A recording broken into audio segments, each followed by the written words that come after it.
Hey guys, it's Brendan, and I'm doing a deck tech for my newest version of the Mono Red deck.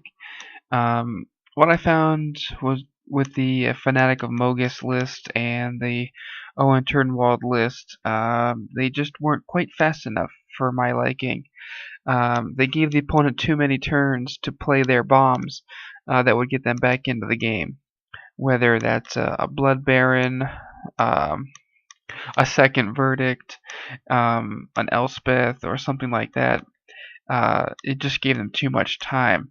Yes, they have some resiliency with Mutavault and Phoenix, uh, and even the Reckoner list, obviously had main deck Reckoner to help in any aggro matchup.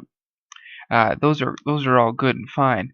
I just wanted to make the fastest possible deck that I could make, and I think I've accomplished that here. I have 16 1-drops, 4 Cacklers, 4 Loyalists, 4 Denizen, 4 Satyrs, and then 14 2-drops, Chainwalkers, Shortcutters, Strikers, Emissaries, and 2 Ash Zealots. What you'll notice, though, is that I don't have any burn spells. I've removed all of the burn spells, and instead I'm playing 4 Titan Strength and 4 Dynacharge. So this means I have no dead cards against control for game 1, and against any aggro deck in game 1. Rather than removing their blockers with burn spells, instead I'm just going over their blockers or around them. What I found was that generally burn spells were just disappointing to me. I didn't really like drawing them.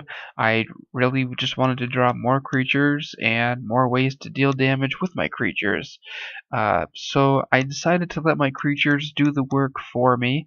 The 4 Fire Fist Strikers, the 4 Shortcutters, and the Legion Loyalists basically let my creatures handle my opponent's blockers basically on their own. This way my non-creature spells simply enhance what my creatures are already doing. Titan Strength, Dynacharge increases the power of my creatures a great deal, especially if I have a Legion Loyalist trigger. Giving my guys both First Strike and Trample, and unable to be blocked by tokens, I can really push the damage through.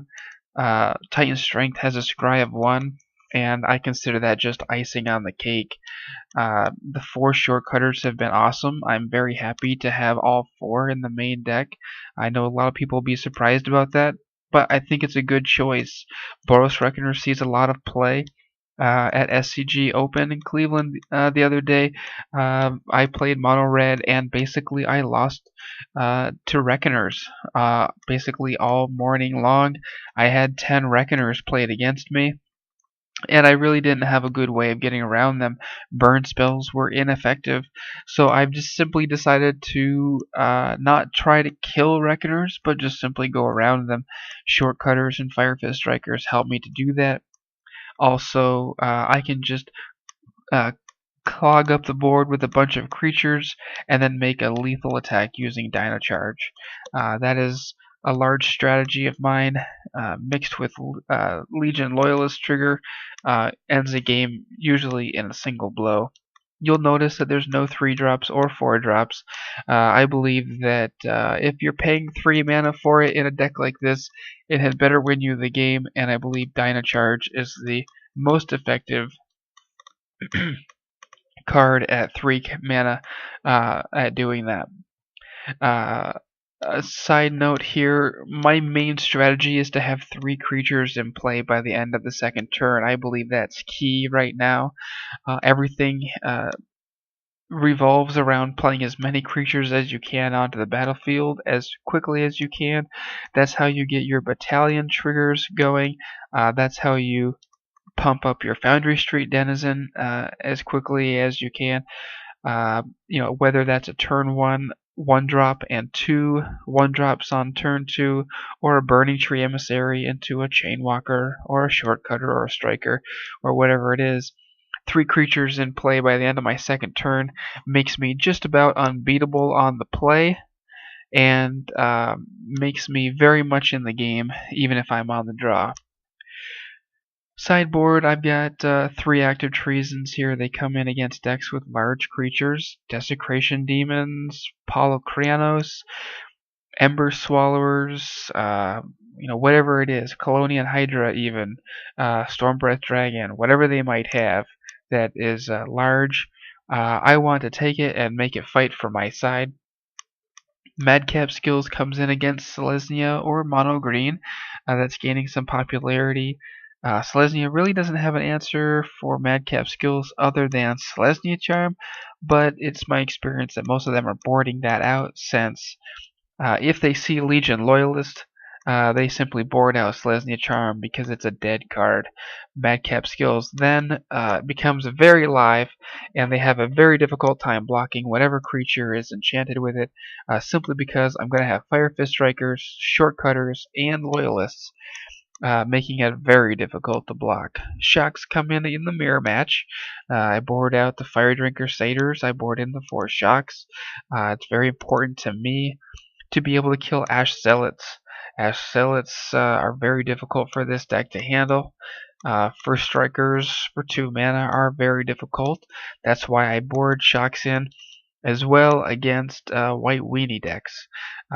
If they are running Dryad Militant, Soldier of the Pantheons, Precinct Captains, etc., etc., I want Shocks in those instances. Now, another thing here that you'll find interesting is that a lot of those decks are running Fiend Slayer Paladins. Guess what? Can't burn those. So burn spells aren't going to help you here, and that's why another reason why I'm leaning on Fire Fist Strikers, Shortcutters, and Legion Loyalists to help me get through the white weenie decks. These creatures do more work than burn spells would. However, I do find Shocks to be very helpful. Skullcrack comes in versus Control, of course, any Sphinx's Revelation deck. It's a strict upgrade over Titan's Strength. They have the same functionality. I can do 3 more damage to a Planeswalker, or I can do 3 more damage to my opponent if I have an attacking creature. The important thing here is, though, that Skullcrack can negate the life gain of a Revelation, and unlike Titan Strength, which they can just Azorius Charm my creature in response, Skullcrack just goes straight to the dome, and I've won a few games that way. I wanted to make this deck as fast as possible. I just wanted to try and end the game quickly and capitalize fully on my opponent's mulligans, tapped lands. You're seeing a lot of guild gates getting play, a lot of these temples coming into play tapped, guild gates tapped, shock lands tapped. People really playing for the late game, and they can do that because even the most popular red decks up to this point have not been that fast. Um, I really wanted to stretch the bounds of what was possible for a mono red deck, and I think I'm doing that here with this list. So we're going to play a few games here, and I'd love to get your thoughts.